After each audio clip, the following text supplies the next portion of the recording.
Hello, you tired little peeps. It's that time once again. So let's snuggle up fast because tonight we're traveling back in time to look at the quiet, monotonous rhythms that define the existence of the unseen workers in the Roman Empire. So if you are new to the channel or returning, liking the video significantly helps. Also, please let me know where you're listening in from and what time it is for you. Now get comfortable and let's begin. The year is 125 AD. The location is the outskirts of Rome, just beyond the Servian Wall, in a large villa estate that smells faintly of damp earth and crushed olives. It is the hour before dawn, the antelucem. The world is not yet awake, but the silence is deceiving. In the deeper recesses of the villa, in the quarters known as the celle, the day has already begun. It begins not with a trumpet blast or a loud command, but with the subtle shift of breathing in a cramped room. The air here is thick, recycled through the night by 6 other sleepers sharing the same small space. It is cool, carrying the stone chill of the floor up through the thin straw mats that serve as beds. There are no windows here, only a small slit high up near the ceiling that allows a single gray thread of moonlight to filter in, illuminating dust motes dancing in the stagnant air. You open your eyes. The ceiling is low, rough-hewn timber beams darkened by the smoke of oil lamps from years past. Your body feels the stiffness of the floor beneath the mat. The wool blanket, scratchy and smelling of lanolin and old hay, is pulled up to your chin. It is the only barrier between you and the morning chill. For a moment, you lie perfectly still. This is the only time of the day that truly belongs to you.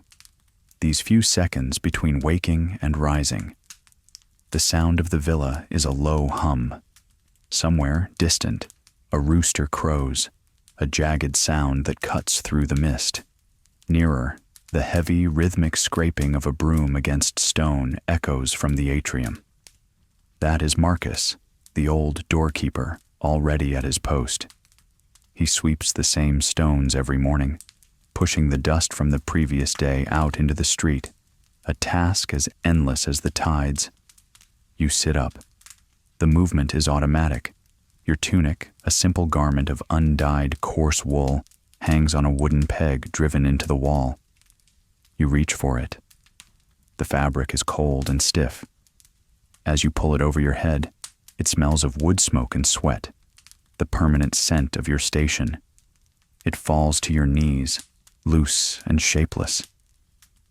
There is no belt today. You are working within the household, and the master prefers the domestic staff to move silently, without the jingling of buckles or the rustle of excess fabric. You slide your feet into your sandals. They are soli, simple leather soles held to your feet by a single thong between the toes and a strap across the instep. The leather is worn smooth by use, molding perfectly to the shape of your foot. You tie the leather thongs methodically. Left foot, right foot. The knot must be tight enough to hold, but not so tight as to chafe. You have learned this balance through years of blisters. Leaving the sleeping quarters, you step into the corridor. The floor changes from packed dirt to cool mosaic tiles. The patterns are geometric, black and white tesserae spiraling into infinity. You keep your eyes low, watching the pattern move beneath your feet. This is the posture of survival. Head down, eyes averted, presence minimized. You are not a person here. You are a function, a pair of hands, a strong back, a shadow that anticipates needs before they are spoken. The kitchen, the kulina, is your first destination. It is the warmest room in the house, anchored by a large masonry stove against the far wall. The embers from last night's fire are still glowing deep within the ash, pulsing with a faint orange light. A copper cauldron sits on a tripod, filled with water that has stayed tepid through the night. The smell here is distinct: stale bread, garlic, and the sharp tang of garum, fermented fish sauce, that seems to have soaked into the very plaster of the walls. Other figures are moving in the dim light, shapes in gray tunics like your own. No one speaks. There is no need for words. The hierarchy of the morning is etched into everyone's muscle memory. You move to the woodpile. Your task this morning is to stoke the perfernium, the furnace that heats the water for the master's private bath. It is a precise job. The wood must be dry. If it is damp, it will smoke. And if smoke drifts into the master's quarters, there will be consequences. You select a log of olive wood, dense and heavy. You can feel the texture of the bark under your fingertips, rough and gnarled. You place it into the furnace mouth. The fire takes it slowly. You watch the flames lick the edges of the bark, turning it from gray to black to a glowing red. You pick up the bellows. The leather creaks softly as you compress it, forcing a stream of air into the heart of the fire. Whoosh, creak, whoosh, creak. The rhythm is hypnotic. You count the breaths of the fire. 1, 2, 3. The heat begins to radiate outward, warming your face, drying the sleep from your eyes. Once the fire is stable, you step back. The water in the boiler will take an hour to reach the correct temperature. In that hour, the house will transform. The sun will breach the horizon, painting the peristyle garden in shades of gold and long shadows. The birds in the aviary will begin their morning chorus. But for now, it is just the fire, the stone, and the quiet shuffling of sandals on tile. You move to the preparation table. A loaf of bread sits there, round and dense. This is panis plebeius, coarse bread made from spelt flour. It is dark, heavy, and chewy. You break off a chunk. This is your breakfast. You eat it dry, standing up. The crust resists your teeth, requiring deliberate chewing. It tastes of grain and earth. You wash it down with a cup of posca, water mixed with vinegar, and perhaps a few herbs. It is sour, sharp on the tongue, but it quenches the thirst better than plain water and wakes up the stomach. As you chew, you look out into the atrium through the open doorway. The impluvium, the shallow pool in the center of the hall meant to catch rainwater, is perfectly still. It reflects the square of the sky above, which is turning a lighter shade of indigo. The marble statue of the master's ancestor stands guard in the corner, a silent observer of your breakfast. The stone eyes seem to look through you, indifferent. Your next task awaits. The lamps. The oil lamps that burned during the evening must be collected, cleaned, refilled, and trimmed. There are 20 of them scattered throughout the villa.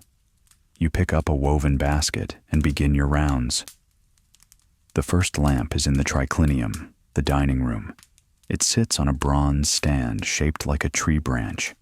The lamp itself is terracotta, shaped like a small boat. The oil inside is congealed, black with soot.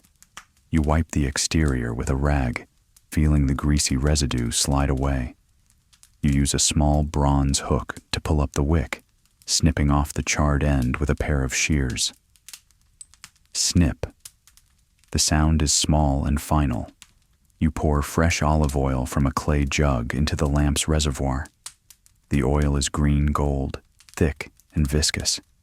It glugs softly as it fills the chamber. You repeat this process. Lamp after lamp, wipe, snip, pour, wipe, snip, pour. It is a meditation in maintenance.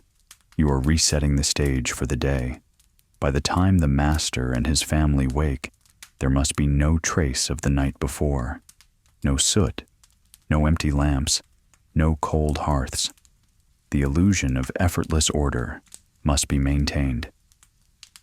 You move silently through the corridors, passing the heavy curtains that separate the rooms. You are a ghost in your own home, essential yet invisible. The world outside is waking up now. The rumble of cartwheels on the basalt paving stones of the Appian Way begins to vibrate through the floor, but inside, the air remains still, held in a delicate suspension before the true labor of the day begins. The weight of wool and silence. The sun has now fully breached the horizon line. It is no longer a suggestion of light, but a physical presence, casting long, sharp rectangles of brightness across the mosaic floors of the atrium. The gray mist of the early morning has burned off, revealing the dust motes floating in the shafts of sunlight.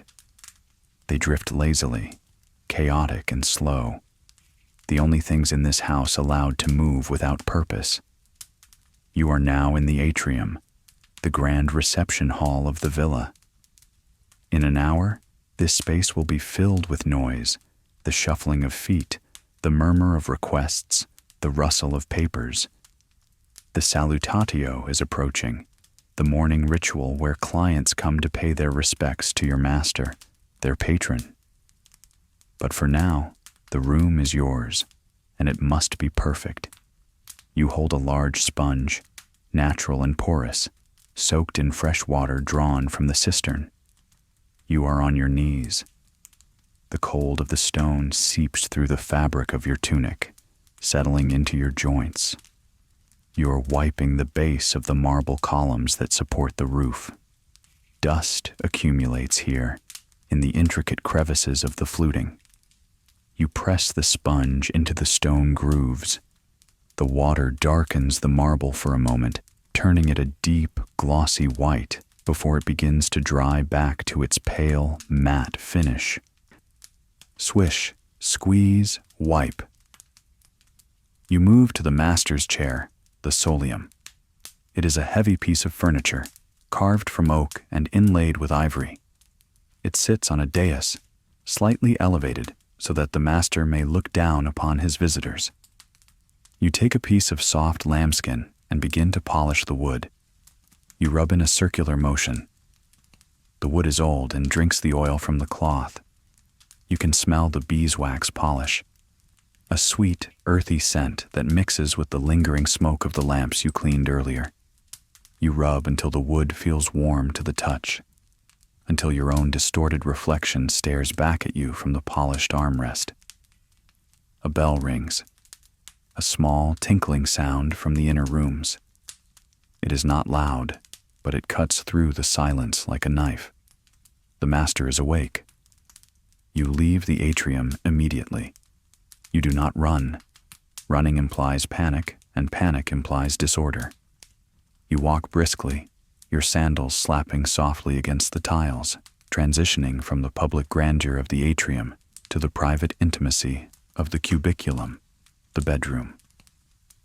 The room is small, designed for sleeping and little else. The shutters are thrown open, and the air is fresh. The master sits on the edge of the bed. He is a man of middle years, his face creased with the lines of sleep. He does not look at you as you enter.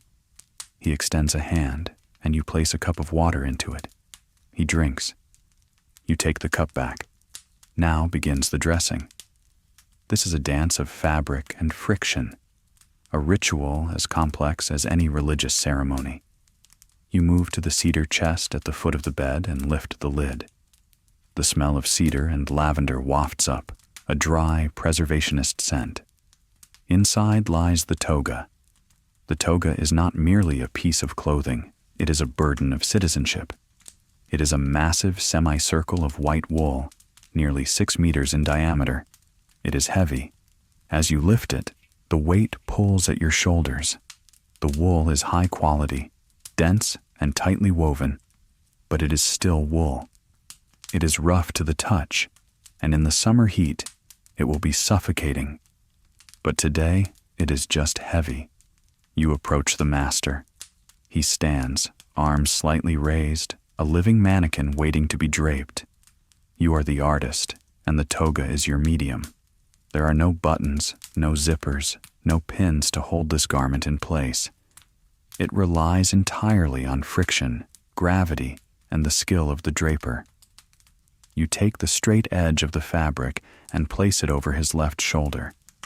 It must hang forward exactly to the feet, not an inch higher, not an inch lower. You smooth it down his chest. You kneel to check the hem. It grazes the top of his sandals. Perfect. Now comes the difficult part. You take the remaining bulk of the fabric, yards and yards of it, and pass it around his back. You move behind him. The wool rustles, a sound like dry leaves dragging on pavement. You bring the fabric under his right arm. This is crucial. If it is too tight, he cannot move his right arm. If it is too loose, the toga will unravel before he even reaches the forearm. You pull the fabric diagonally across his chest, throwing the remaining tail over his left shoulder again. You step back to assess. The folds across the chest, the sinus, must drape in a specific curve. It creates a pocket where he can rest his right hand or store a scroll. You step forward and adjust the fold with your fingertips, pinching the wool to create a sharp, defined line. You create the umbo, a small clump of fabric pulled up from the waist to lock the layers together. You tug, you smooth, you pat. The master stands silent, staring out the window, his mind perhaps already on the arguments he will make in the Senate or the debts he must collect. To him, the toga appears on his body by magic. To you, it is a physical struggle against the nature of the cloth. Once the toga is set, heavy and immobile like a stone casing, you prepare the basin for the shave. There is no soap. There is only hot water, oil, and a bronze razor. The razor is crescent-shaped, the metal dull compared to modern steel, but honed to a perilous edge on a whetstone. You apply olive oil to the master's jawline. His skin is slick and shiny. You take the razor in your right hand. Your grip must be firm, but your wrist flexible. You begin at the neck. Scritch. The sound is loud in the small room, metal scraping against stubble and skin. You pull the skin tight with your left hand. The razor glides. You must find the grain of the hair. If you go against it too aggressively, the bronze will snag, and there will be blood. If there is blood, there is anger. Scritch. Rinse. Scritch. Rinse. You wipe the blade on a linen cloth. The stubble appears as gray grit on the white fabric. The room is silent except for this scraping sound and the rhythmic breathing of the master. You work your way up to the chin, the most dangerous terrain. You navigate the curve of the jawbone with agonizing slowness. You hold your breath. The master does not flinch. He trusts your hand not out of affection, but out of habit. You are an extension of his own will. Finally, it is done. You wipe his face with a damp, warm cloth, removing the excess oil and the stray hairs.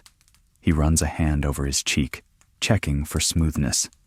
He nods, a microscopic gesture of acceptance. He is ready. He turns and walks out of the cubiculum, the heavy wool of the toga swaying majestically with his stride, the leather of his sandals creaking. He looks like a senator now, a man of power and gravity. You remain behind in the room that smells of sleep and damp wool. You look at the pile of discarded nightclothes on the floor. You look at the basin of cooling water, flecked with hair. The day has officially begun for Rome, but your work in this room is just starting. You bend down to pick up the tunic. The cycle resets. The geometry of linen and water. The heavy oak door of the master's bedroom clicks shut behind him, leaving you alone in the sudden quiet of the cubiculum. The energy of the room changes instantly. A moment ago, it was a space of tension, of careful movements and held breath. Now, it is just a box of stone and plaster, indifferent and empty. The air still holds the faint metallic scent of the razor and the warm, oily smell of the lamp that has just been extinguished. You stand in the center of the room for a heartbeat, listening. Through the thick walls, you can hear the muffled underwater sounds of the atrium. The salutatio has begun. You hear the low rumble of male voices, clients greeting their patron, the shuffling of many feet on the mosaic floor. It is a distant drone, like the sound of the ocean heard from inside a cave. It does not concern you. Your world is here, in the disorder left behind. You turn your attention to the bed. It is a simple frame, low to the ground, strung with leather straps that support the mattress. The mattress itself, a large linen sack filled with wool and reeds, holds the depression of the sleeper's body. It looks deflated, tired. You approach it. You grab the edge of the mattress with both hands. The linen is coarse against your palms. You pull, heave. You shake it violently. The filling inside rustles, a dry, whispering sound like wind moving through dead tall grass. Shh, shh, shh.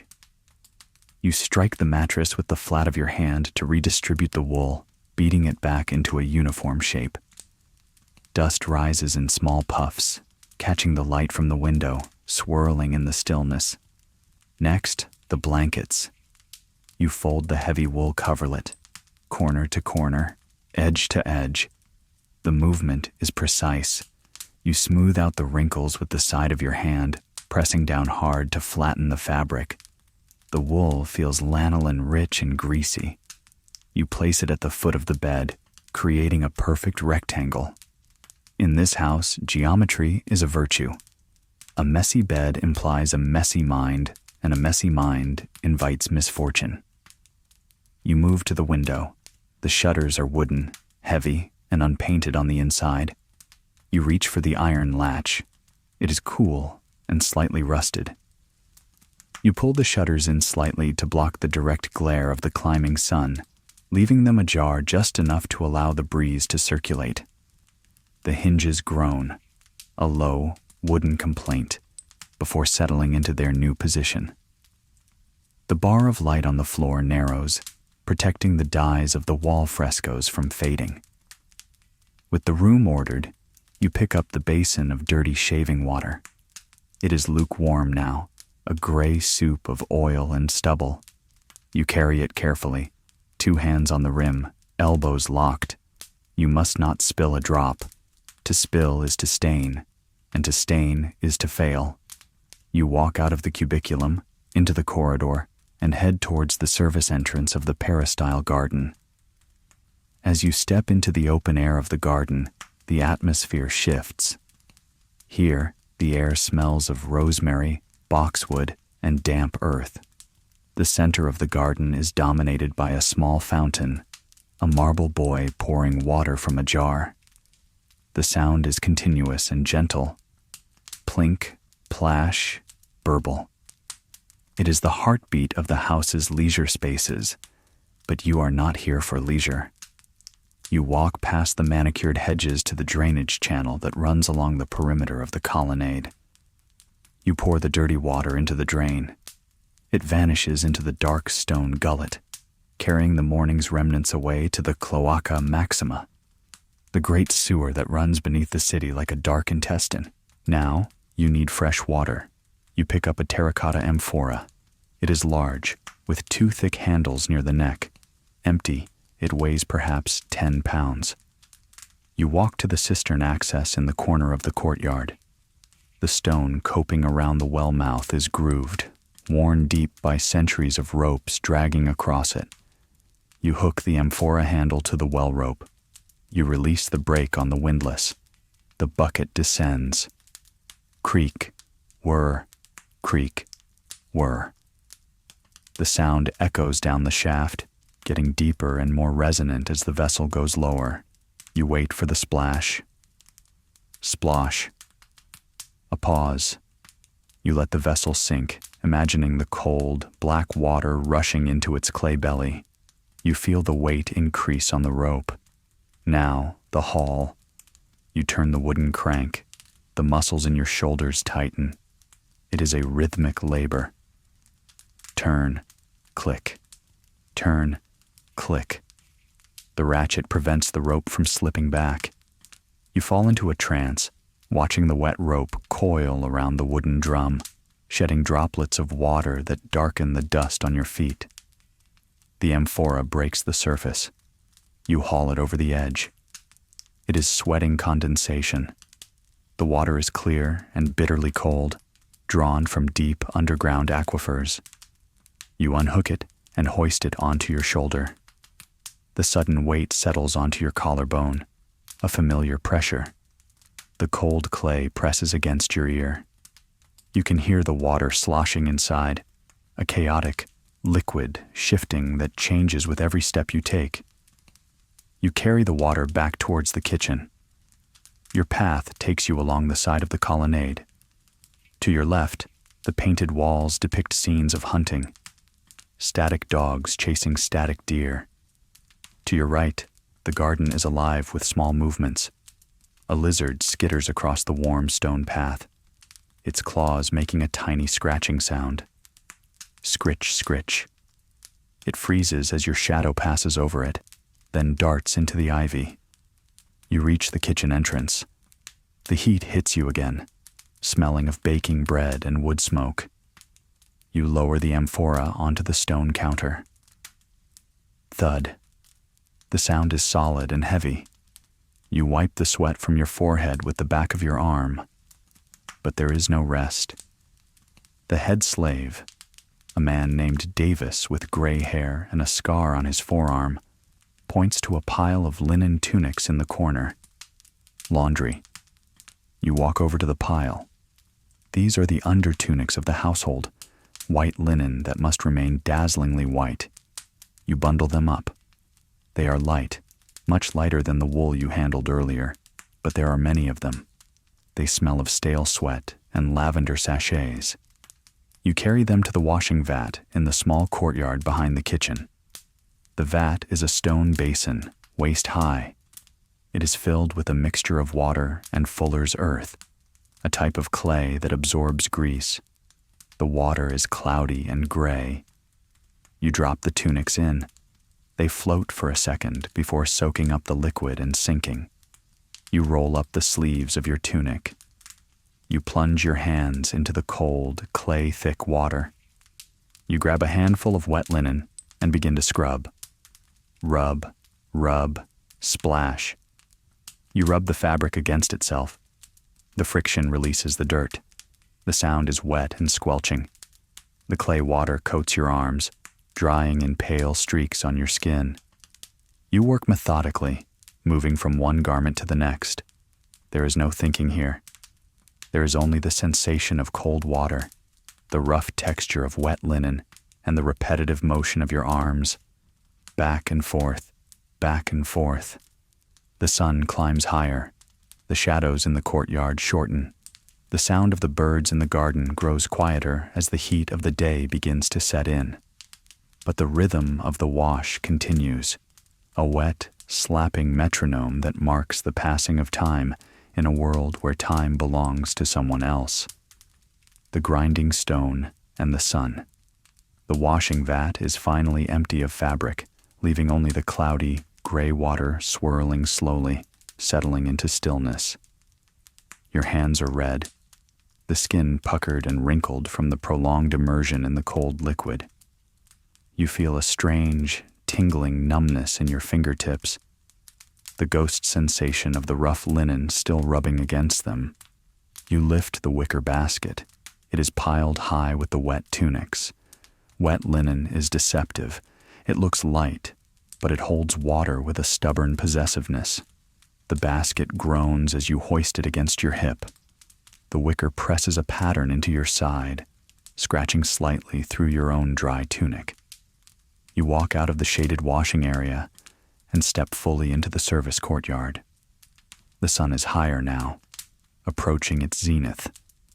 The light is blindingly white, bouncing off the whitewashed walls of the villa, forcing you to squint. The heat has acquired a physical weight. It presses down on your shoulders, heating the top of your head.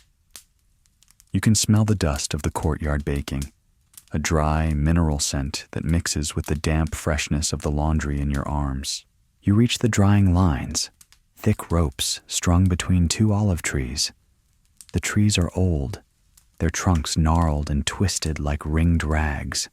The cicadas have begun their song. Tsk-tsk-tsk. A relentless, electric buzz that rises and falls in volume, but never truly stops. It is the soundtrack of the Roman noon. You set the basket down in the dirt. You pick up the first tunic.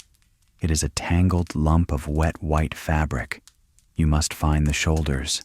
You shake it out. Snap.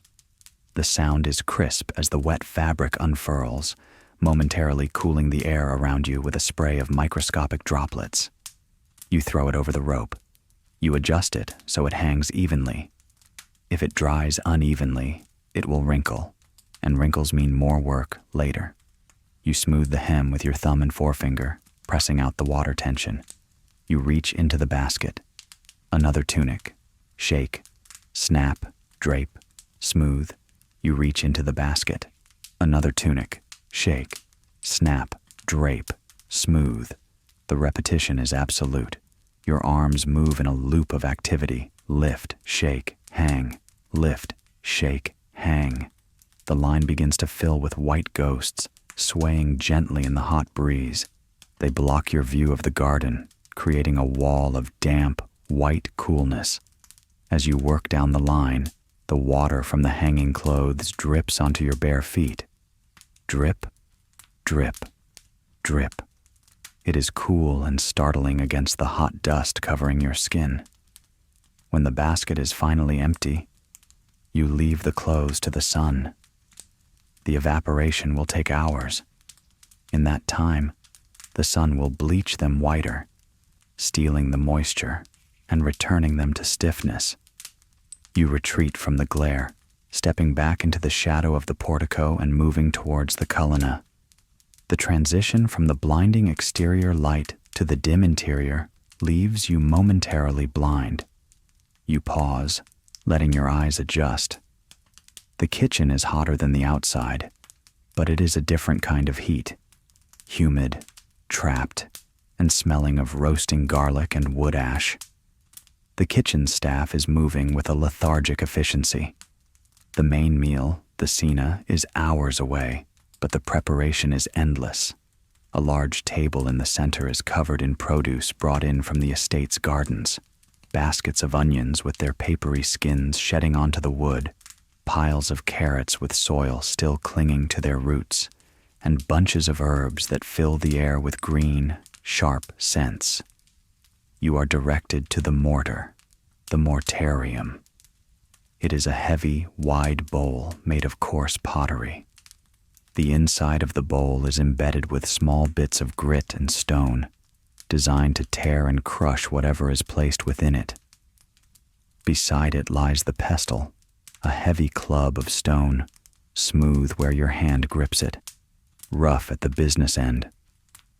Your task is to make the moridum, a spread of cheese and herbs.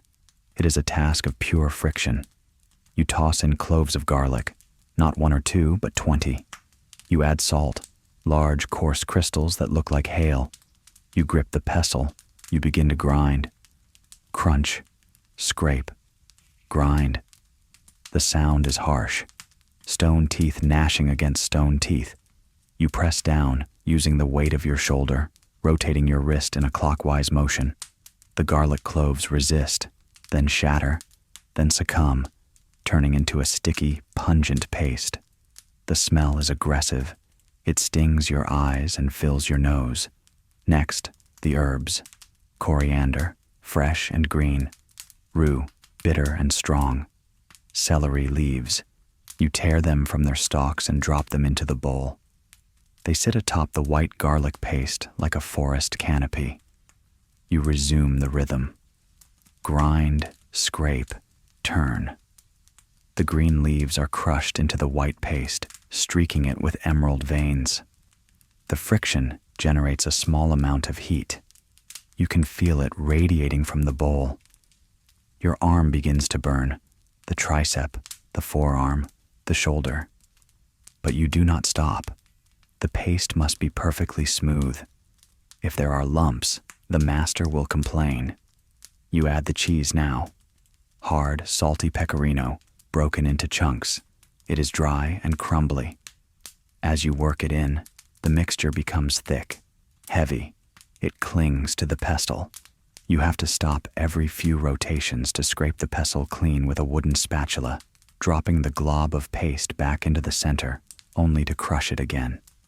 Scrape, thud, grind.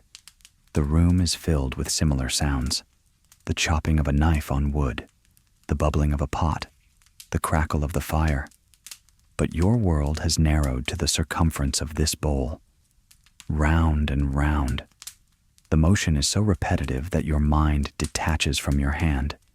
You are no longer grinding cheese and herbs. You are simply marking time. You add a stream of olive oil. The liquid gold swirls on top of the green-white mass.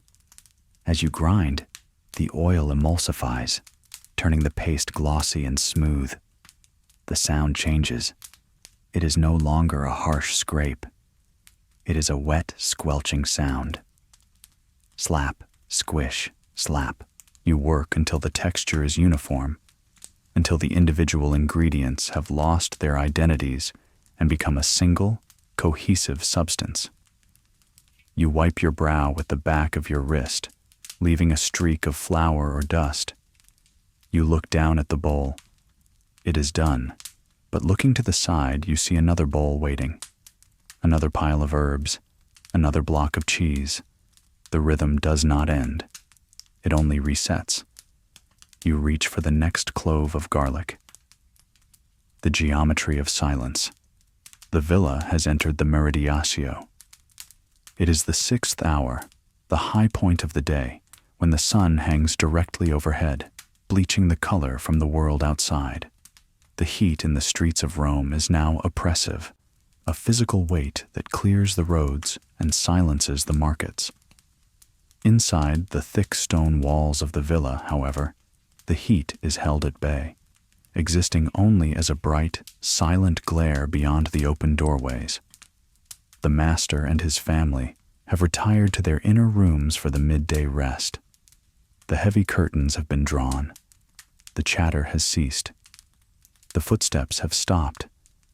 The house has become a tomb of the living, suspended in a state of drowsy preservation. But silence for the master does not mean idleness for you. It only means that your work must now be soundless. You are in the long corridor that connects the atrium to the peristyle. The floor here is a masterpiece of craftsmanship, a vast mosaic depicting the 4 seasons. Millions of tiny stones, tesserae, each no larger than a fingernail, hand-cut and set into mortar. Black, white, red, and ochre. You are on your knees. You have been on your knees for so long that the sensation of the hard stone pressing against your patella has turned from pain to a dull, throbbing numbness. Beside you sits a small wooden bucket filled with water and a splash of vinegar. The smell is sharp, acidic, and clean. It cuts through the heavy, stagnant air of the afternoon. You hold a rag in your hand, a piece of old, soft linen. Your task is to clean the white tesserae. Over time, the dust of the house settles into the microscopic grout lines, dulling the brightness of the stone. You must lift it out. You dip the rag into the bucket. You wring it out. Squeeze. You must wring it until it is barely damp. Drops of water hitting the floor would make a sound, and sound is forbidden. You lean forward. You choose a square of white, a single section of the geometric border pattern, the Greek key design that winds endlessly around the edge of the hallway. You place the rag on the stone. You press down with your thumb. You rub in a small, tight circle. Rub, lift, check. The stone is slightly brighter than its neighbor. You move to the next one. Rub, lift, check. The repetition is hypnotic. Your world narrows down to a grid of centimeters. You stop seeing the floor as a floor. It becomes a landscape of geology. You notice the tiny imperfections in the stones. This white tessera has a gray vein running through it. That black tessera is chipped at the corner. The red one is slightly uneven, set a fraction of a millimeter lower than the others. You follow the line of the pattern. It turns right, goes straight, turns left again. It is a labyrinth with no center. You crawl forward, dragging the bucket with you. You do not lift the bucket.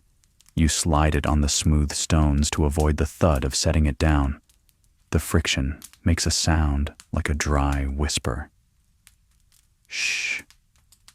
A fly buzzes into the corridor. It is a large black housefly, lethargic from the heat. Its buzzing sounds incredibly loud in the silence, like a saw cutting wood. Zzzt. It circles your head, landing on your sweaty shoulder. You do not swat it. Sudden movements create air currents, and air currents disturb the dust. You simply shake your shoulder gently. The fly lifts off, circles again, and lands on the warm stone you just cleaned. It rubs its front legs together, cleaning itself, mimicking your own labor. You watch it for a moment, two creatures existing in the same silence, separated by an unbridgeable gulf of biology and status. Then, you reach out with the rag. The fly vanishes into the air. You wipe the spot where it stood. You reach the section of the mosaic depicting winter. A hooded figure shivering, wrapped in gray cloaks. You clean the face of winter. You rub the gray stones of the cloak. The water in your bucket is turning slowly cloudy, a milky suspension of ancient dust. Your breathing is slow and shallow. You have trained yourself to breathe quietly. In through the nose, out through the nose. If you breathe through your mouth, your throat gets dry. You swallow. The sound of your own swallow echoes in your ears, loud as a drumbeat. You pause, looking around to see if anyone heard. No one is there, just the statues in the niches, staring blankly at the opposite wall. Time loses its meaning here. There are no shadows moving across the floor because the sun is directly overhead. There is only the count of the stones. 100 stones cleaned. 200. 500. You reach the corner of the corridor. Here, the pattern turns. You must adjust your body. You sit back on your heels for a brief second to let the blood return to your knees. The pins and needles sensation prickles intensely. You flex your toes. Then you lean forward again. The break is over. You dip the rag. The water is cooler than the air, but it is warming up. You wring it out. The vinegar smell is fainter now, accustomed to your nose. You find the next dull stone. You press your thumb down. Rub, lift, check. From deep within the house, a door hinge creaks. A muffled cough. The master is turning in his sleep. You freeze. You become a statue. You wait until the silence settles back down, heavy and thick like a wool blanket. Only when the stillness is absolute do you move your hand again. The afternoon stretches out, endless and white, measured not in hours, but in the slow reclamation of brightness from the dust, 1 inch at a time. The silver and the silk. The quality of the light has changed. The harsh vertical glare of noon has softened, stretching out into the warm golden slant of the late afternoon. The sun is dipping towards the Tyrrhenian Sea, and the shadows in the villa begin to lengthen once more, creeping across the floors like slow-moving tide water. The silence of the Meridiatio dissolves, not with a crash, but with a series of small domestic sounds. A cough from behind a curtain, the splash of water in a basin, the thump of a shutter being pushed fully open to catch the evening breeze. The house is inhaling, preparing for the second act of the day, the scena. You make your way to the triclinium, the formal dining room. This is the stage where the master will perform his role as a host, and it must be flawless. The room is open on one side to the garden, allowing the scent of jasmine and roses to drift in. The walls are painted in deep reds and blacks, panels of color that absorb the light rather than reflect it, creating an atmosphere of intimate enclosure. In the center of the room lie the 3 couches, arranged in a U shape, the lectus imus, lectus medius, and lectus summus. They are heavy wooden frames with bronze fittings that glint dully in the shadow. You approach the couches. They are currently stripped of their finery. Your task is to dress them. You carry a bundle of cushions and coverings. These are not the rough wool blankets of the slave quarters. These are dyed fabrics, Tyrian purple, saffron yellow, and teal. They are soft, woven from fine Milesian wool and imported silk. You shake out the first cover. It floats down over the wooden frame, settling with a soft sigh. You tuck the edges under the mattress. The fabric is cool and slippery against your rough, calloused hands. You must be careful. A snag from a broken fingernail could ruin a fortune. You smooth the surface with the back of your hand, ensuring there are no wrinkles. The master and his guests will recline here for hours, leaning on their left elbows. The surface must be forgiving. You place the cushions, one for the head, one for the elbow. You punch them gently to fluff the stuffing. Goose down, light and airy. You arrange them at precise angles, the geometry of comfort. Once the couches are prepared, you move to the side table, the abacus. It is time for the silver. A heavy wooden chest is brought in by another servant who sets it down and leaves silently. You lift the lid. Inside, nestled in compartments lined with felt, lies the family silver. It is heavy, cold, and tarnished by the air. You take out a cantharus, a large drinking cup with 2 high handles. The metal is cool, sucking the heat from your fingertips. You take a soft leather chamois and a small pot of chalk powder. You dip the cloth into the powder. Rub, rub, rub. You work on the handle. The tarnish is a stubborn, yellowish haze on the surface of the silver. You apply pressure. The leather squeaks faintly against the metal. Squeak rub, squeak rub. You work in small circles, moving from the base of the handle to the rim. You lift the cup to catch the light. You breathe on it. Ha! A fog of condensation blooms on the silver, obscuring your reflection. You wipe it away quickly before it evaporates. The metal underneath shines now, a sharp, liquid brightness that reflects the red walls of the room. Next, the spoons, the cochlearia. These are small spoons with long, pointed handles, used for eating eggs and shellfish. You pick one up. It is light, balanced perfectly. You run the cloth down the needle-like handle. You polish the bowl of the spoon. It is concave, distorting the room upside down in its reflection. You see your own face, stretched in gray, moving back and forth as you polish. Rub, breath, wipe. There are 20 spoons. You do them one by one. There is no shortcut. Each one must be inspected. Each one must be perfect. The repetition is soothing. The pile of dull silver on your left slowly diminishes, while the pile of gleaming silver on your right grows. The smell of the chalk powder is dry and dusty, mixing with the metallic scent of the silver. You arrange the silverware on the table. You place the salt cellar, the solinum, in the center. It is a family heirloom, intricate and heavy. Salt is valuable, and its vessel reflects that. You make sure it is full, the white crystals mounded slightly. A fly buzzes near the table. You wait for it to land on the marble surface. You wave your hand slowly, guiding it towards the open garden. It leaves, You step back to survey the room.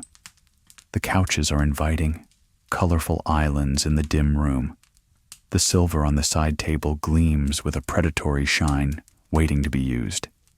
The air is still, but it feels charged now. The emptiness of the room is a waiting vessel. You hear footsteps approaching the corridor, hard soles on stone, the kitchen staff bringing the first serving vessels. The scena is about to begin. You retreat to the shadows near the wall, clasping your hands behind your back, becoming part of the architecture. You are not a guest. You are not a diner.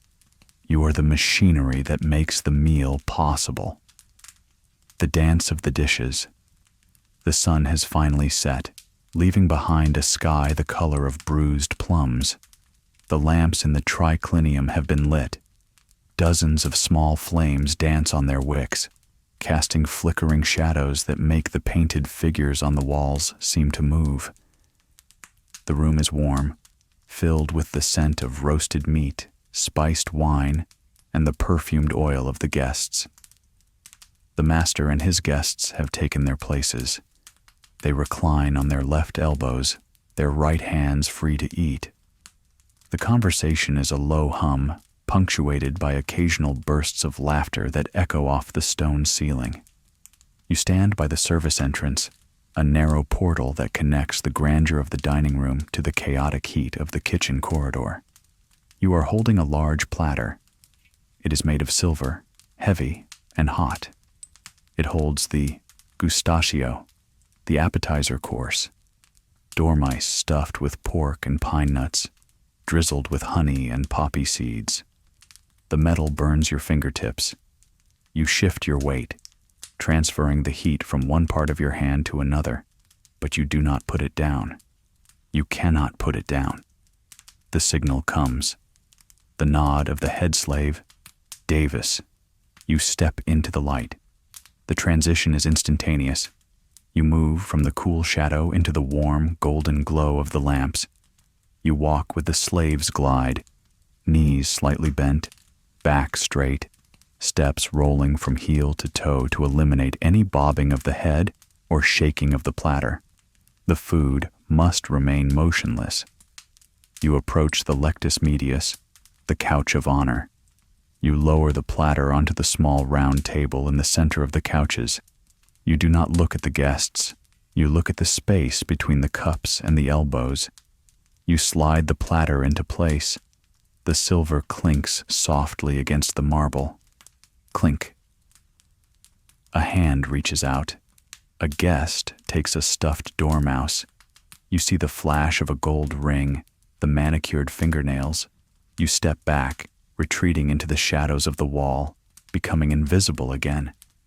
Back in the kitchen corridor, the air is frantic. Steam rises from great cauldrons. The heat is suffocating. You wipe sweat from your brow with your sleeve, careful not to touch your face with your serving hand. You pick up a jug of wine.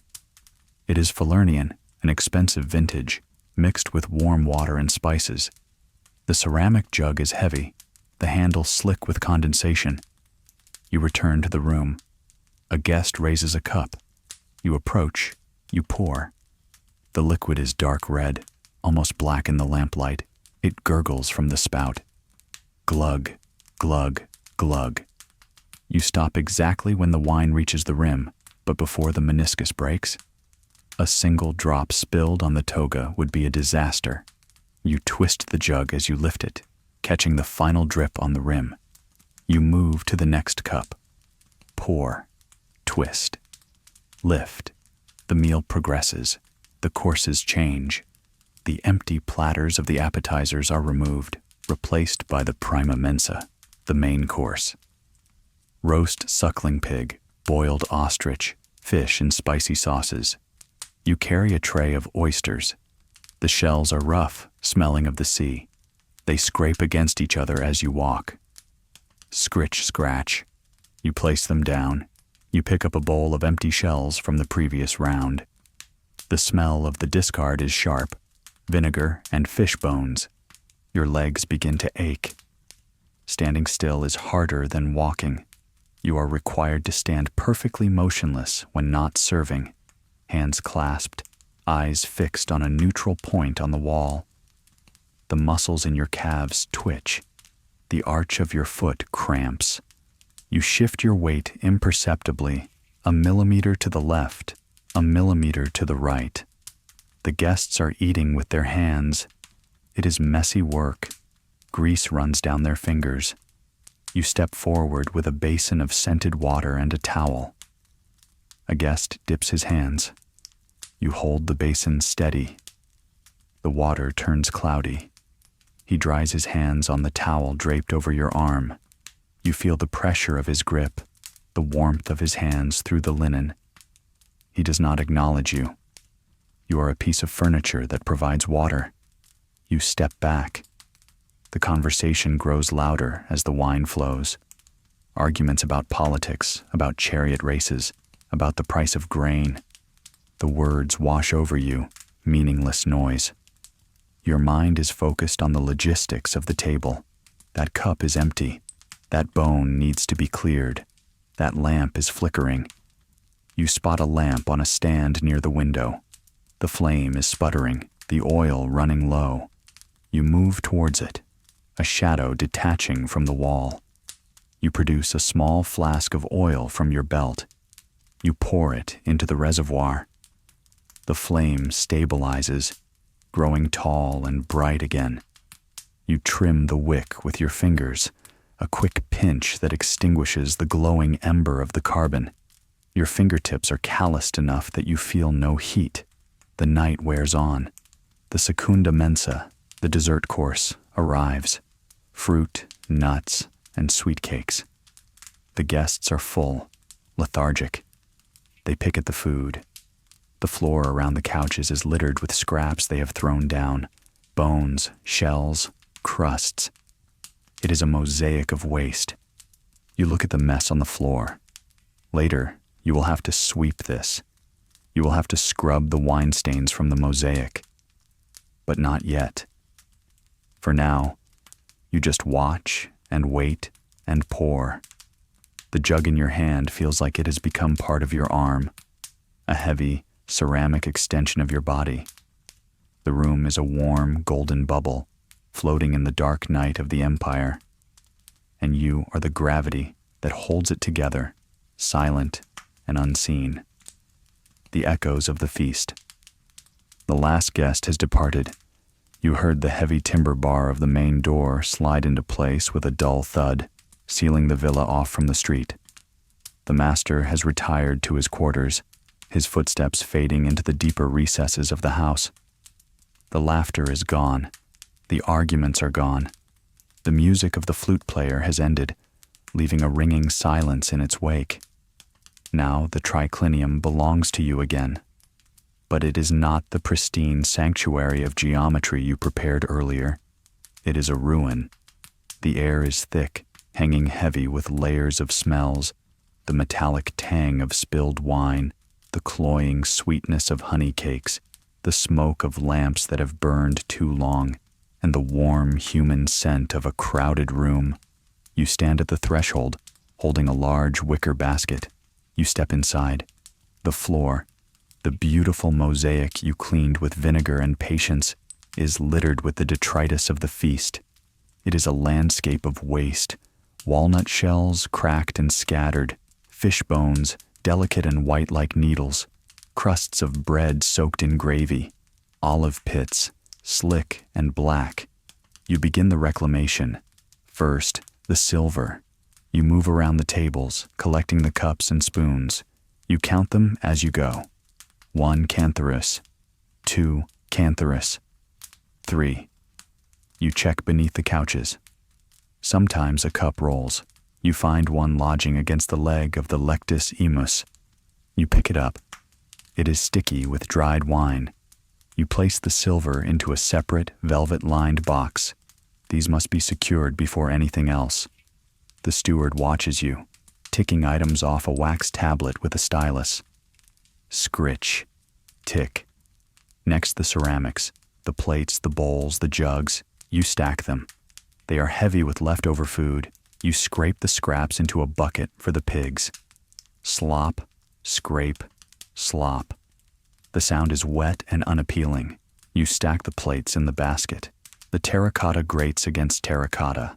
Raspy, dry. Now, the floor.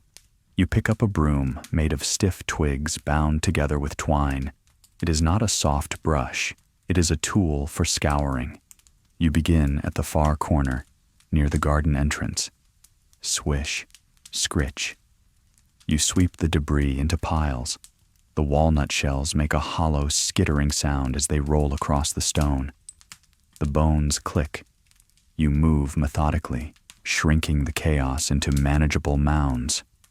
The dust rises, dancing in the dying light of the single lamp you have left burning. You sweep around the legs of the couches. You sweep under the tables. You leave no corner untouched. You scoop the piles into the refuse buckets.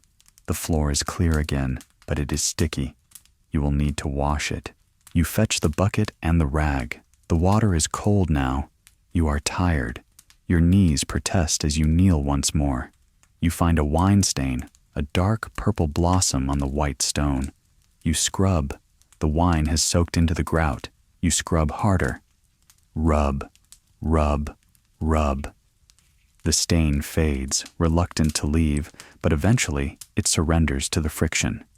You move to the kitchen. The scullery area is a nightmare of dirty dishes, piles of them, teetering towers of clay and metal. The fire in the stove has died down to embers, casting a dim, red glow over the washing troughs. There is no hot water left. The boiler was emptied for the guests' hand washing. You must wash with cold water. You plunge your hands into the trough. The water is shocking. It wakes you up, a jolt of ice that travels up your arms. You pick up a greasy plate. The pig fat has congealed, turning into a white, waxy film. Cold water does not dissolve fat. It only moves it around. You grab a handful of fine sand and wood ash. This is your soap. You scour the plate. The sand grinds against the pottery. Gritty, rough. You scrub until your fingertips feel the clay beneath the grease. You rinse it. You check it in the dim light. It is clean. You pick up the next one, and the next. Your hands are numb. The water turns gray and oily. You change the water.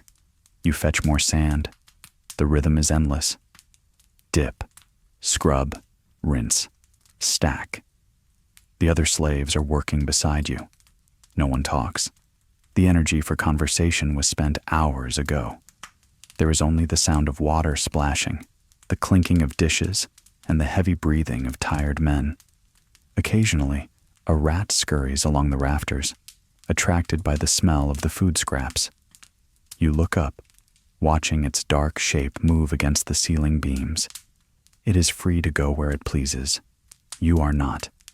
You look back down at the dish in your hand. Finally, the last plate is stacked. The kitchen is ordered. The counters are wiped down.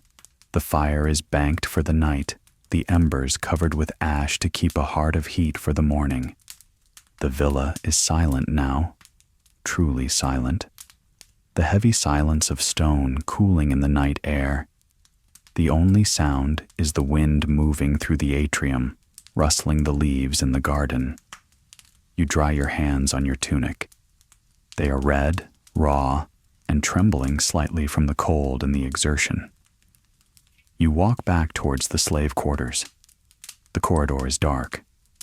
You know the way by touch, trailing your fingers along the rough plaster of the wall. You are finished. But the day is not quite over. There is one final transition to make, from the tool of the house back to the human in the dark. The long walk back. The kitchen is behind you now. The warmth of the dying embers fades with every step you take, replaced by the damp chill of the service corridors. The villa is a labyrinth of shadows. The oil lamps in the main hallways have been extinguished to save fuel. leaving only the moonlight that spills through the high barred windows to guide your way.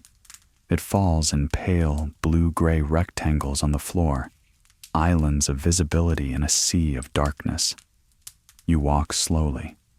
There is no need to rush anymore. The urgency of the day, the demands of the fire, the water, the guests, the master, has evaporated. What remains is only gravity. It pulls at your shoulders, your eyelids, the arches of your feet. You feel the weight of your own body as if you are carrying a heavy sack of grain. You navigate by touch as much as by sight. Your left hand trails along the wall. The plaster is rough here, unpainted and utilitarian. You feel the grit of the sand in the mortar under your fingertips. It is cold. The stone walls have absorbed the night air, holding it, breathing it back out onto you. You pass the door to the bathhouse. You can hear the water in the heating tank settling, the pipes making small metallic ticking sounds as they cool down. Tick, tick. It is the sound of the house going to sleep. The floor beneath your feet changes texture. You leave the smooth paved stones of the kitchen area and step onto the packed earth of the slave quarters. The sound of your sandals changes from a sharp slap to a dull, muted thud. The dust rises slightly, invisible in the dark, but you can smell it. A dry, ancient smell of earth that has been trodden by thousands of feet before yours. You reach the heavy wooden door of the celli. It stands slightly ajar. You push it open. The hinges are leather, not metal, so they do not squeak, but the wood scrapes against the dirt floor. Scrape. You step inside. The air in the sleeping quarters is radically different from the rest of the house. It is warm, thick, and humid. It smells of straw, of old wool, and of humanity. It is the scent of 6 other men breathing in a small, enclosed space. The sound is a rhythmic chorus of sleep, deep, slow breaths, a soft snore from the corner, the rustle of a body turning over on a straw mat. You move to your space. It is nothing more than a rectangle of floor against the back wall, defined by the edges of your mat. You know exactly where it is, even in the pitch black. You have memorized the geography of this room through years of nights. You stand by your mat. You untie your sandals. This is the moment of greatest relief. You pull the leather thong.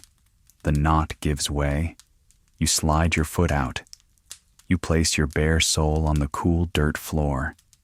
You wiggle your toes, feeling the blood return to the constricted skin. You place the sandals neatly against the wall. They must be ready for the morning. You unfasten your tunic. You do not take it off. It is too cold to sleep without it, and you have no other clothes. But you loosen it around the shoulders. You shake the fabric, releasing the trapped heat of the kitchen and the dust of the courtyard. You sit down. The straw mat is thin. You can feel the hardness of the ground beneath it, but to your exhausted body, it feels like a cloud. You run your hand over the rough weave of the blanket. It is familiar. It is yours. You lie down. Creak. Rustle. The straw compresses under your weight.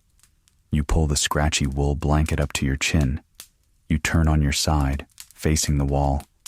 The stone is inches from your face, radiating a steady mineral coldness. You close your eyes. The silence here is not the empty silence of the atrium. It is a living silence. You can hear the heartbeat of the man sleeping next to you. You can hear the wind outside, brushing against the roof tiles. You can hear the blood rushing in your own ears, a swooshing sound that slows down as your heart rate drops. Your body begins to shut down, muscle by muscle. The tension in your neck releases. Your jaw unclamps. The tight knots in your calves slowly unravel. The sensation of the floor scrubbing, the water carrying, the wood chopping. It all begins to fade, receding into the background of your mind. There is no past in this dark room, and there is no future. There is no master, no silver to polish, no fire to stoke. There is only this moment of horizontal stillness. You are simply a body at rest. You take a deep breath. The air is stale, but you fill your lungs. You exhale slowly. Ha! The darkness presses against your eyelids, heavy and comforting. The rhythm of the room, the breathing, the wind, the settling house, syncs with your own. You are drifting. The stone floor seems to soften. The walls seem to expand. The world narrows down to a single warm point in the center of your chest. Sleep comes not as a dream, but as a void. A merciful black water that rises up to cover you, washing away the day, preparing you for the inevitable return of the sun. The season of the vine. Time in the empire is not measured by clocks, but by the changing of the light and the ripening of the earth. The hot, dry days of summer have shortened. The sun, once a punishing white disk directly overhead, now hangs lower in the southern sky, casting a light that is golden, thick, and melancholic. The air has changed too. The dust of August has settled, replaced by a crisp, cool breeze that carries the scent of wood smoke and decaying leaves. It is October. It is the time of the Vindemia. You are no longer in the city villa with its mosaics and marble. The household has moved, as it does every year, to the Villa Rustica in the Alban Hills. Here, the architecture is different. The walls are thicker, made of rough, local tufa stone. The floors are not intricate tile, but beaten earth or simple brick.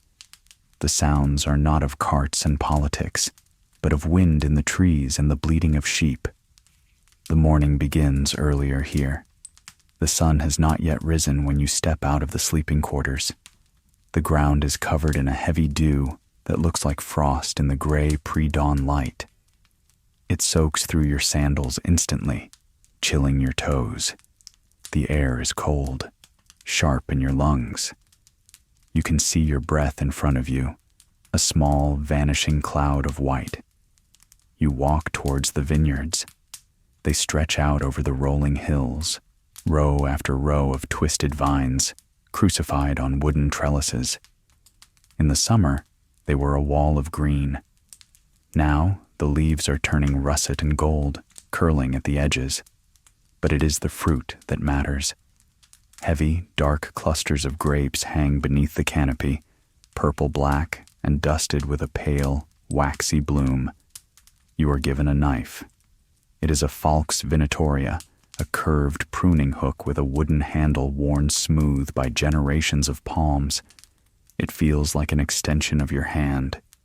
You are also given a basket, woven from willow branches, shaped like a deep cone to be carried on the back. You enter the first row. The ground is uneven, clods of clay soil that turn your ankles. The vines are taller than you. You are enveloped in a tunnel of leaves and fruit. The smell is overwhelming, sweet, fermenting, musky. It is the smell of sugar turning into alcohol, the smell of the earth giving up its blood. You reach up. You grab a bunch of grapes. The fruit is cold, firm to the touch. You hook the knife around the stem. Snick. The sound is sharp and clean. The bunch falls into your hand. It is heavy, dense with juice. You place it gently into the basket. You cannot drop it. Bruised grapes rot, and rot ruins the wine. You must be gentle, yet fast. Reach, hook, snick, place. Reach, hook, snick, place. The rhythm takes over. Your arm moves up and down, a piston in the machine of the harvest. The leaves brush against your face, rough and dry. Spiders scurry away from your fingers. Wasps, drunk on the sugar of burst grapes, buzz lazily around your head. You ignore them. You ignore the stickiness that begins to coat your fingers. the sugar drying into a tacky glue that binds dust to your skin. The sun rises over the hills. It does not burst forth. It bleeds into the sky, turning the gray mist to pink, then to a blinding gold. The warmth hits your back. You stop for a second to wipe the sweat from your forehead, leaving a streak of grape juice and dirt. You move down the row. The basket on your back grows heavier. 5 pounds, 10 pounds, 20 pounds. The straps dig into your shoulders. The willow creaks with every step. Creak, thud, creak, thud.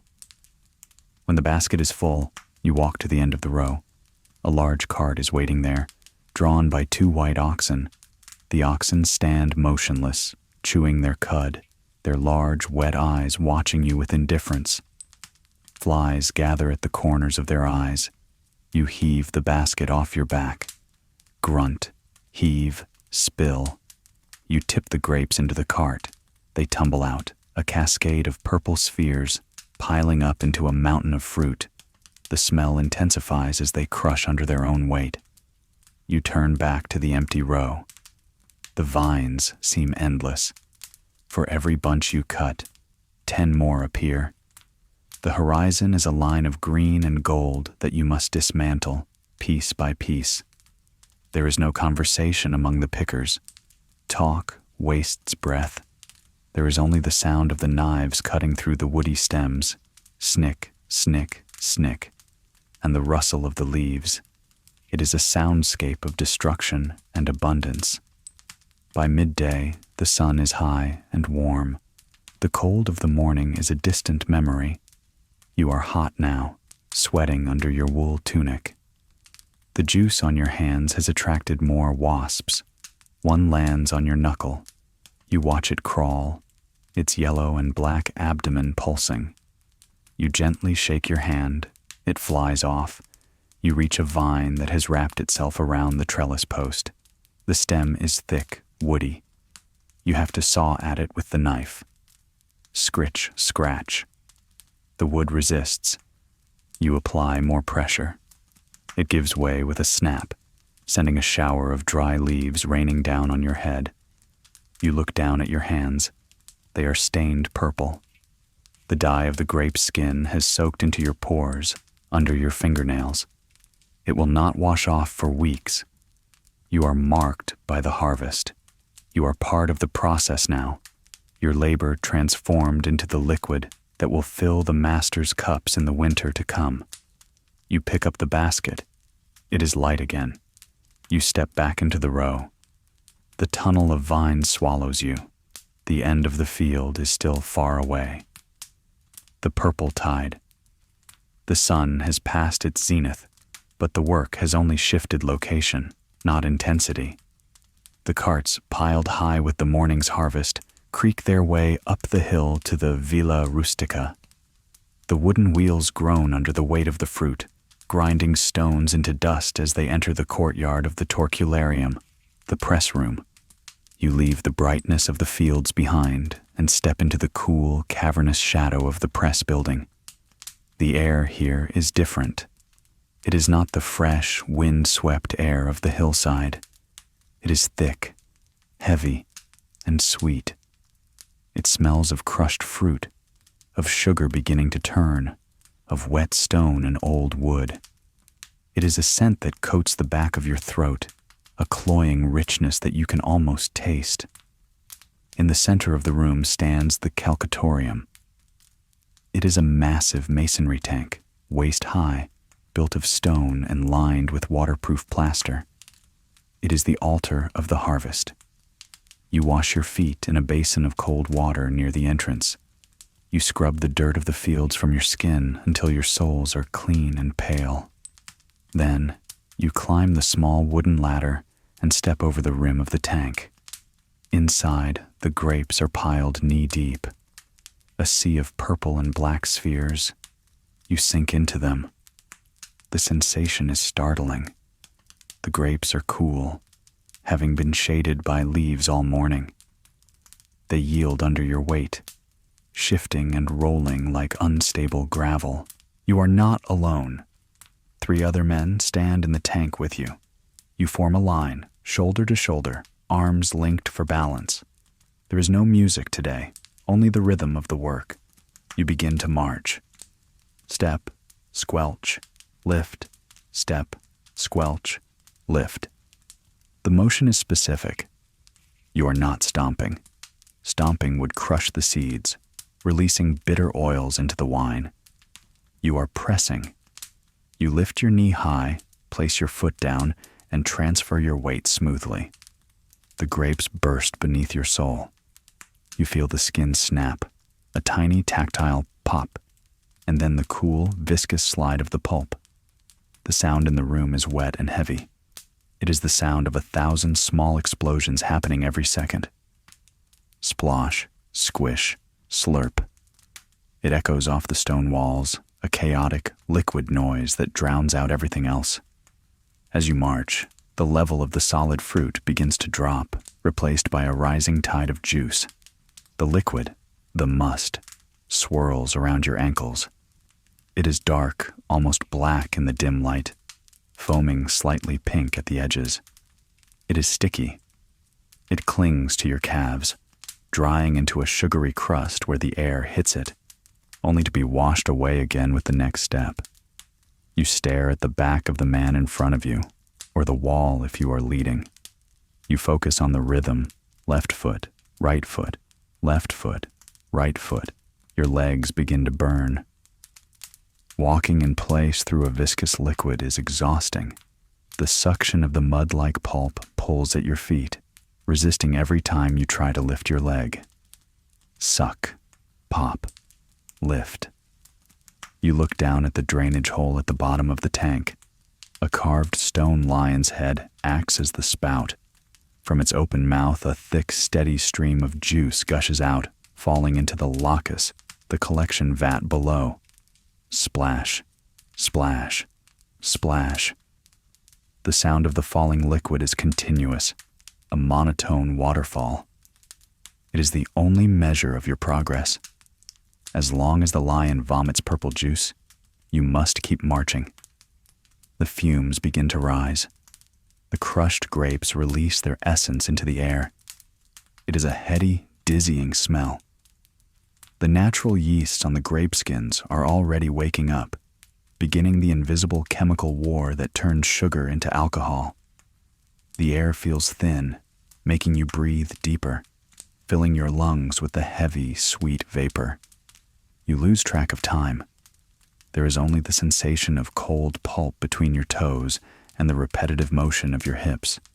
The pile of grapes is churned into a uniform mush, a slurry of skins, stems, and juice.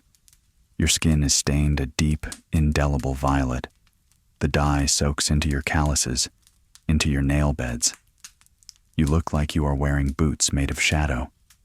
Suddenly, the flow from the lion's head slows. It changes from a gush to a trickle. The free-run juice is finished. The marching stops.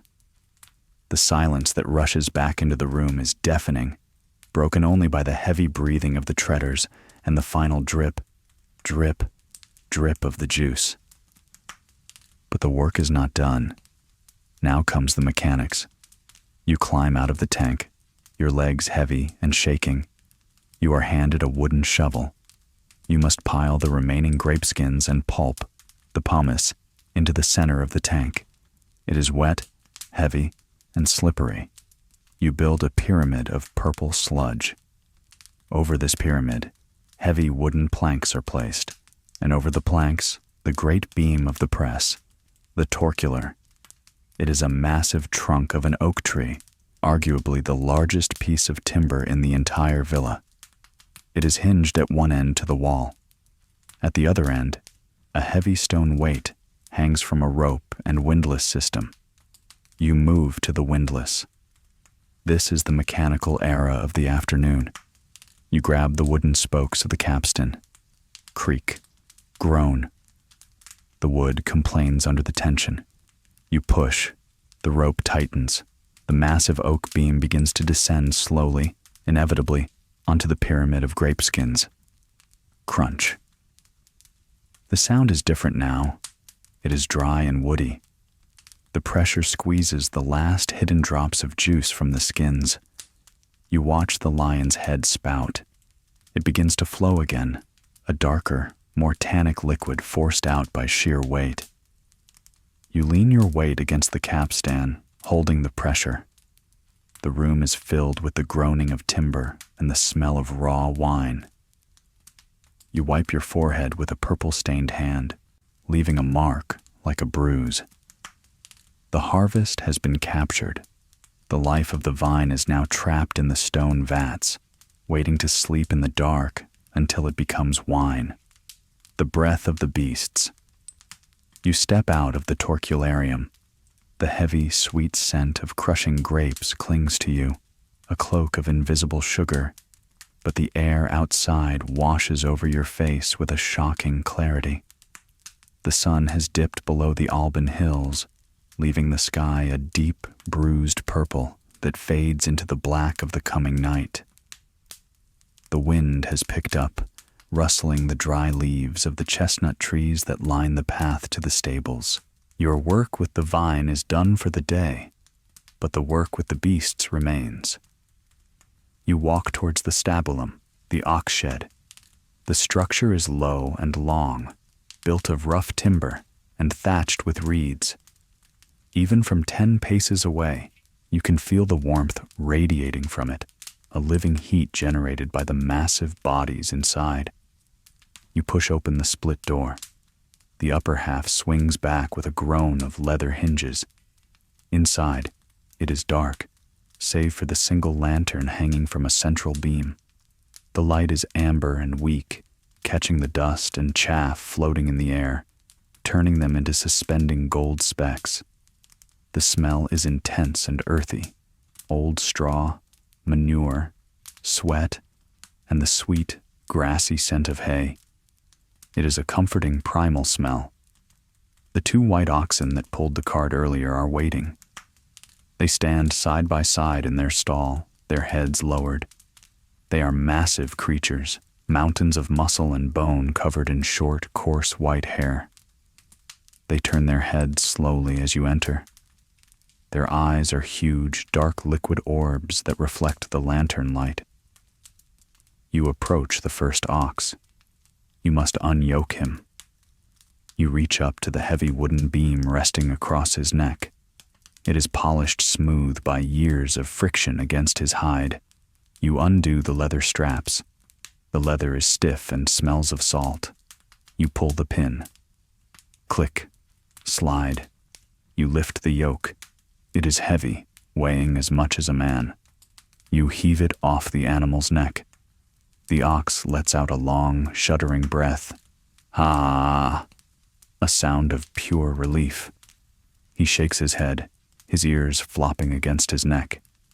The steam from his nostrils rises in twin columns, dissipating into the rafters. You lean the yoke against the wall. Now, the grooming. You pick up a strigil, a curved metal scraper usually used for humans in the bath, but here used for the beast. You run it along the ox's flank. Scrape, scrape.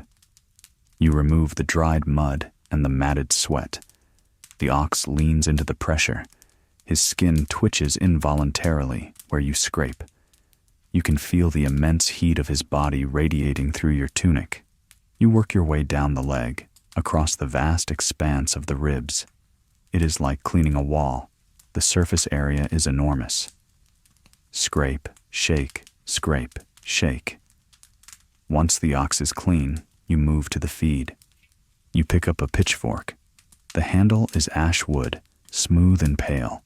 You stab it into a pile of dry hay in the corner. Crunch. You lift the bundle. It is light and dry, rustling like paper. You toss it into the manger. Swish. The oxen immediately begin to eat. The sound of their chewing is rhythmic and loud in the quiet barn. Grind, crunch, grind, crunch. It is a slow, methodical destruction of the grass. You leave the oxen to their meal and move to the ovelia, the sheepfold attached to the back of the barn. Here the soundscape changes. Instead of the deep, heavy breathing of the cattle, there is a multitude of small, soft sounds. The sheep are packed together for warmth. They are a sea of gray wool in the darkness. As you walk among them to check the water trough, they part like water, flowing around your legs. You can feel the lanolin grease on their fleeces as your hands brush against them. It is sticky and waterproof. You check the hurdles, the woven wooden fences that pen them in. You shake a post. It is firm. You check the gate. The latch is secure. There are no wolves tonight. Just the soft baa of a ewe calling to her lamb and the shuffling of hundreds of tiny hooves on the packed dirt. Tip-tap, tip-tap. You exit the barn and secure the door. The latch falls into place with a heavy iron clack. You sit down on a wooden bench outside the stable wall. The night is fully here now. The stars are bright, sharp pinpricks in the black dome above. You have one last task before you can eat. You reach into your belt and pull out the falx, the pruning knife you used all morning. It is sticky with grape juice and dulled by the woody vines. You pull out a whetstone from your pouch. It is a small gray stone, smooth as glass on one side, rough on the other. You spit on the stone to lubricate it. You hold the knife blade at an angle. Shh-ing. You slide the blade across the stone. Shh-ing. The sound is high-pitched, rhythmic, and hypnotic. Metal against stone. You are realigning the edge, microscopic tooth by microscopic tooth. You count the strokes. 10 on one side. You flip the blade. 10 on the other. Shing. Shing. You check the edge with your thumb. It catches the ridges of your fingerprint. It is sharp again. You wipe the blade with a rag, removing the gray slurry of stone dust and metal filings. You slide the knife back into its leather sheath. Slide. Thump. You sit there for a moment longer, listening. The world has reduced to a series of quiet layers. The wind in the trees, the muffled chewing of the oxen behind the wall, the chirp of a cricket near your foot. The cold is settling into your bones, but it is a good cold, the kind that promises deep sleep. You stand up, your knees crack. You pick up your lantern. The pool of light moves with you as you begin the walk back to the workers' quarters. The day of the harvest is officially over. The vines are bare. The vats are full. The beasts are fed. The cycle is complete. The wooden spoon and the grain. The lantern light bobbles ahead of you, leading you away from the stables and towards the kulina of the workers' quarters. It is a separate building, low-slung and squat, with smoke drifting lazily from the vents in the roof. As you push through the leather flap that serves as a door, the wall of heat hits you. It is a different kind of heat than the sun or the bathhouse.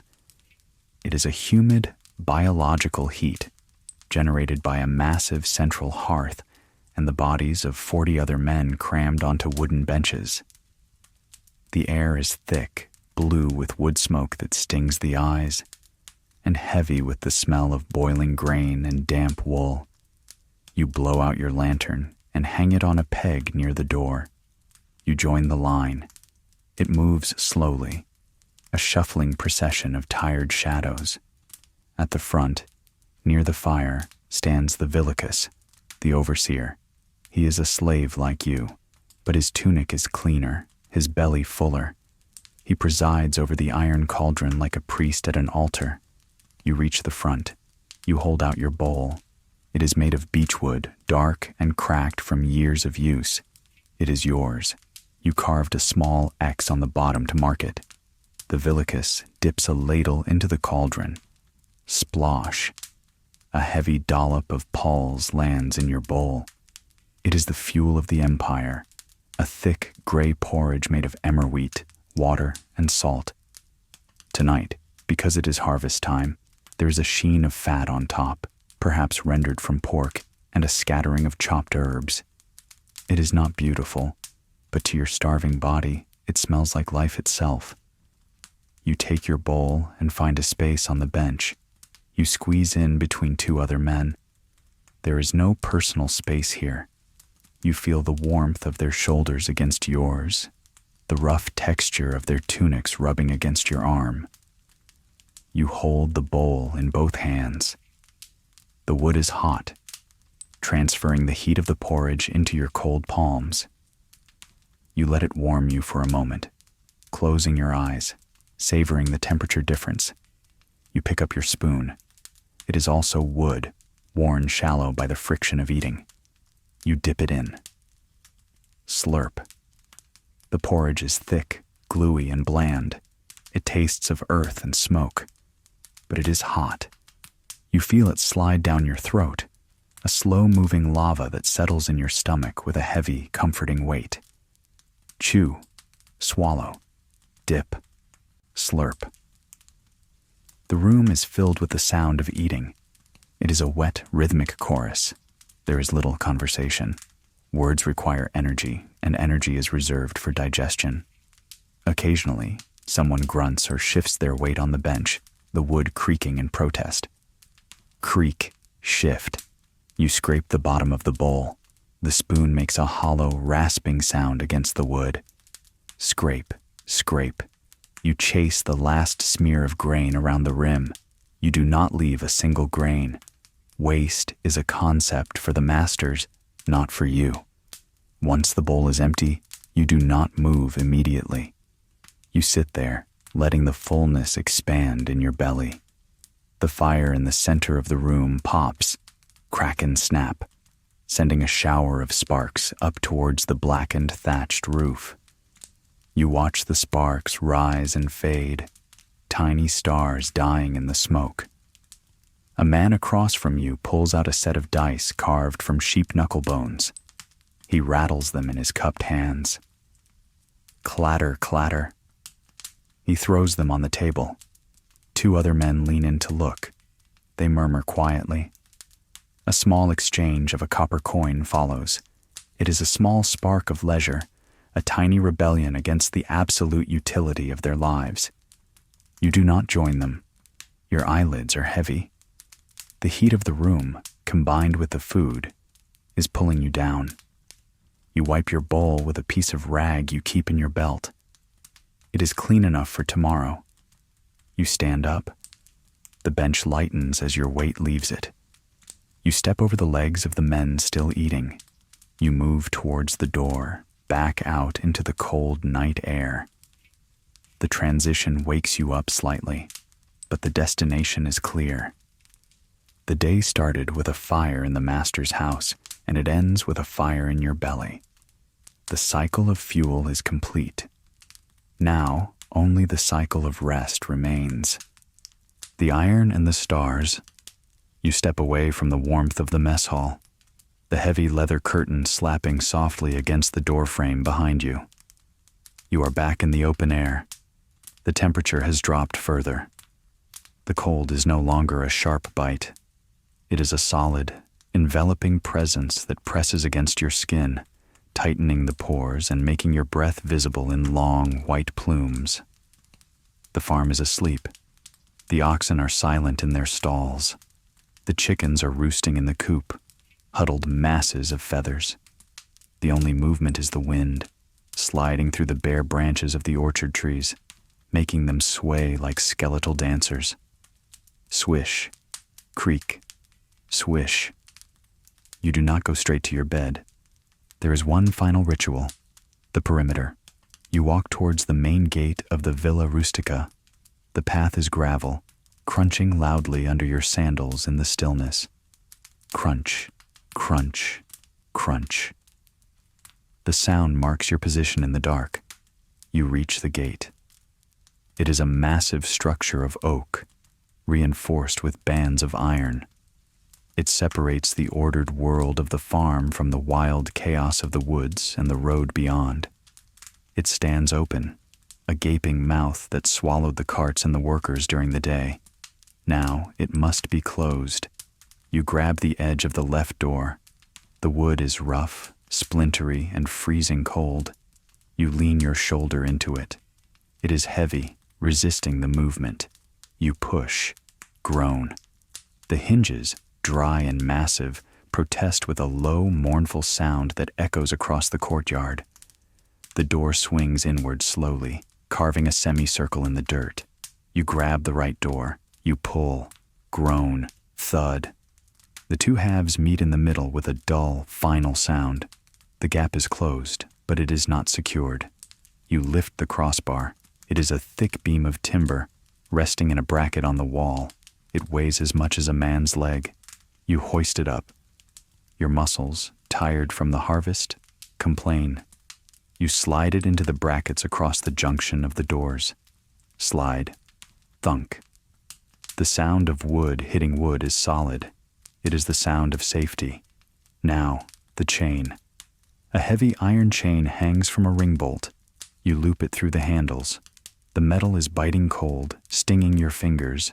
It smells of rust and old rain. You pull it tight. The links clink against each other. A sharp, metallic chatter. Chink, chink, chink. You insert the pin to lock it. You give the gate a shove. It rattles but holds. It is immovable. The farm is sealed. You turn your back to the gate and look up. The sky is a vast, terrifying dome of black velvet, pierced by thousands of hard white lights. The stars. They are the same stars that look down on the emperor in Rome, on the legions in Britannia, and on the sailors in Alexandria. They are the Great Bear, the Hunter, the Seven Sisters. You stare at them for a long moment. Your neck cranes back. In the silence of the countryside, the stars seem to hum, a vibration just on the edge of hearing. They are indifferent to you. They do not care about the grapes, or the oxen, or the sore muscles in your back. They simply exist, cold and eternal. You lower your head. The moment of connection is broken. You are not a stargazer. You are a worker, and your rest is waiting. You walk back across the courtyard. Your shadow, cast by the moon, stretches out long and thin before you, gliding over the stones. You pass the well, its dark mouth covered for the night. You pass the granary, where the wheat sleeps in dry silence. You reach the door of the workers' quarters. It is a humble door, low and narrow. You push it open. The smell hits you again, that familiar dense scent of sleep and humanity. It is not fresh, but it is warm. It is the smell of the pack. You step inside, closing the door softly behind you. The darkness is total. You wait. You listen. The rhythm of breathing surrounds you. Slow, deep, syncopated. It is the engine room of the farm, idling until dawn. You move to your place. You do not need to see. Your feet know the way, stepping over sleeping forms, avoiding the rough patches in the floor. You find your corner. You find your mat. You sit down. The straw rustles. You take off your sandals, placing them side by side, perfectly aligned. You unroll your blanket. It is thin, but tonight, it feels like the finest silk. You are done. The gate is locked. The tools are clean. The animals are fed. The grapes are pressed. There is nothing left to do. The world has shrunk down to the rectangle of your bed. The final weight. You are lying on your back. The straw mat is thin, but your body is so heavy that you feel as though you are sinking through it, melting into the packed earth floor beneath. The ground is hard, unyielding, and cool. It draws the heat from your back, a sensation that starts at your shoulder blades and spreads slowly down your spine, cooling the fire of the day's labor. You pull the wool blanket up to your chin. It is scratchy against your neck, smelling of lanolin and dust, but it creates a pocket of warm air around your body. You tuck your hands underneath it, crossing them over your chest. Your fingers are stiff. curled into the shape of the tools they held all day, the knife, the shovel, the rope. Now, they hold nothing. They are empty. You close your eyes. The darkness inside the room is absolute. If you open your eyes, you see nothing. If you close them, you see the after-images of the day. You see the purple flash of the grapes. You see the white flank of the ox. You see the gray swirl of the porridge. But these images are fading, losing their color, turning into gray shapes that dissolve into the black background of your mind. You focus on your breathing. Inhale. The air enters your nose, cool and dry. It fills your chest, expanding your ribs against the wool tunic. Exhale. The air leaves your mouth, warm and humid. Your chest falls. With every exhale, your body gets heavier. Your feet, tired from the miles walked in the furrows, become leaden. The sensation of the leather straps fades away. Your toes relax. Your calves, tight from the weight of the harvest baskets, loosen. The knots untie themselves. Your thighs, your hips, your lower back, they all surrender to gravity. The tension drains out of them, flowing down into the earth like water into dry soil. You listen to the room. The breathing of the other men has settled into a deep, collective rhythm. It is a slow, oceanic sound. Rise and fall. Rise and fall. It is the sound of the machine resting. You join it. Your own breath slows down to match theirs. You are just one note in a chord of sleep. Outside, the wind has died down. The world beyond the locked gate, the master's villa, the vineyards, the road to Rome, has ceased to exist. There is no empire tonight. There are no legions. There are no taxes. There is only this room, this mat, and this moment. A thought drifts across your mind. Tomorrow the sun will rise. Tomorrow the rooster will crow. Tomorrow the cycle will begin again. The fire, the water, the wool, the stone. But tomorrow is a lifetime away. It cannot touch you here. Here, in the dark, you are safe from the sun. You feel your heartbeat slowing down. Thump, thump, thump. It is a quiet drum beating a retreat. The silence grows thicker. It fills your ears like cotton. The smell of the straw becomes faint. The coolness of the floor becomes neutral. The boundary between your body and the darkness begins to blur. You are no longer sure where your skin ends and the night begins. You are drifting, floating on a dark, calm sea. There is no current. There is no shore. Your mind lets go of the last anchor. The name of the master fades. The shape of the tool fades. The ache in your shoulder fades. You are simply resting, going down, deeper, into the quiet, into the stone, into the sleep of history. Sleep, sleep, sleep. Good night. If you are still not asleep, do not worry. Sometimes the mind is like a gate that refuses to close, and the body like a knot that refuses to untie. The night is long, and in the Roman villa there is one place that never truly sleeps, one quiet, warm heart that beats beneath the stone, waiting to wrap you in its heat. Let us go there now. You open your eyes in the darkness of the slave quarters. It is the third watch of the night, the deepest, quietest hour before the false dawn. The other men are still asleep, their breathing a steady rhythm around you, but your internal clock has woken you. It is your turn to tend the night fire. You sit up slowly. The air in the room has cooled since you lay down, but you are not going out into the cold wind of the fields. You are going down. You wrap your tunic tight around you and step silently out of the room. You do not head towards the atrium or the stables. Instead, you walk to the back of the service wing, to a narrow stone staircase that spirals downward into the earth. The steps are cut from volcanic rock, rough and steep. As you descend, the air changes. The chill of the night evaporates, replaced by a dry, rising warmth.